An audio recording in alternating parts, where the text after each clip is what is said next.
Welcome to the Intelligent Diagramming Badge Pathway. Throughout these courses, you'll learn ways to enhance collaboration through shared context, gain deeper insights with data, and how to leverage those insights to make better decisions. The skills we teach you will allow you to elevate your diagrams from static documents to interactive, living blueprints that will help everyone understand how the business works to better see, align, and act through the entirety of a workflow.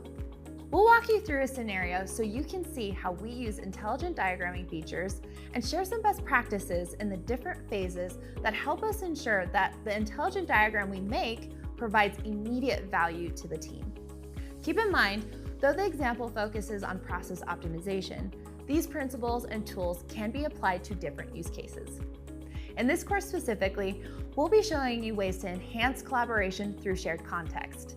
Here, we'll want to build a comprehensive source of information that can be communicated across teams.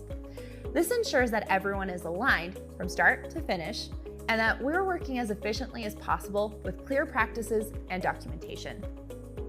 Go to the next section to learn how we use custom-shaped libraries, diagram keys, and more to share context with our collaborators.